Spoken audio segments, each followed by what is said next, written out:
अस्सलामुअलैकुम and welcome to our channel. Dear viewers, हमारी हमेशा से ये कोशिश रही है कि हम आप तक सेहत के बारे में मियारी मालूमात पहुंचा सकें।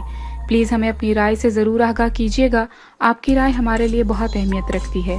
और मज़ीद वीडियोस के लिए हमारा चैनल सब्सक्राइब करना ना भूलिए। तो आइए चलते हैं आज के टॉपिक की तरफ। हमारी आज की वीडियो में जानिए कि इंसानी जिस्म में यूरिक एसिड किस तरह से बनता है और इसे किस तरह से कंट्रोल किया जाता है। इसके साथ साथ हमारी आज की वीडियो में हम आपको ये भी बताएंगे कि जिस्म में यूरिक एसिड बढ़ने की अलामात क्या क्या हैं।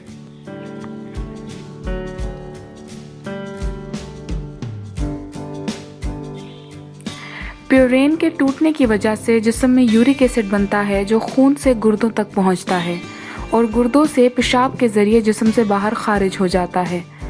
जब यूरिक एसिड जिस्म से बाहर ना निकले तो ये जिस्म के अंदर छोटे छोटे क्रिस्टल्स की शक्ल में जोड़ों में जमा होने लगता है। इसी की वजह से हमारे जॉइंट्स बेकार होने लगते हैं और मरीज का चलना फिरना भी मुश्किल हो जाता है। यूरिक एसिड बढ़ने का ताल्लुक सिर्फ गैर सेहत बख्श ग़िज़ा खाने से ही नहीं होता, बल्कि यूरिक एसिड ज़हनी अमराज और दिल के अमराज होने के बाइस भी बढ़ सकता है। यूरिक एसिड को कंट्रोल करने के लिए चंद आदात को तर्क करना पड़ता है और चंद ग़िज़ाई आदात को अपनी रोज़मर्रा ज़िंदगी में शामिल करना पड़ता है।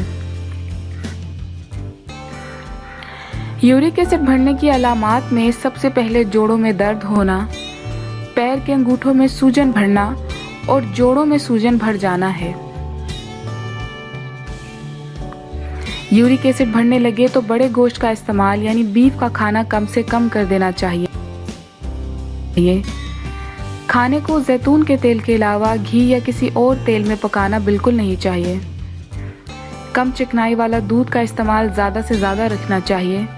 इसके अलावा शराब और तंबाकू नोशी से परहेज करना चाहिए। अगर यूरिक एसिड जिस्म में बढ़ने लगे तो खाली पेट 2 से 3 अखरोट खाने से हाई यूरिक एसिड कंट्रोल हो जाता है। इसके अलावा दूसरा आसान टोटका ये है कि एलोवेरा जेल का इस्तेमाल किया जाए। एलोवेरा जेल का रस पीने से भी यूरिक एसिड की ज़्यादती के बाइस होने वाला जोड़ों का दर्द काफ़ी हद तक कंट्रोल होने लगेगा। यूरिक एसिड के खिलाफ तीसरा आसान टोटका ये है कि नारियल पानी का इस्तेमाल ज़्यादा से ज़्यादा किया जाए। नारियल पानी यूरिक एसिड के लेवल को कंट्रोल करने में बड़ा असरदार देखा गया है। इसके साथ अगर शहद का 1 चमचा मिला लिया जाए तो ये यूरिक एसिड की ज़्यादती को ख़त्म करने में सबसे ज़्यादा मौसर तरीन टोटका है।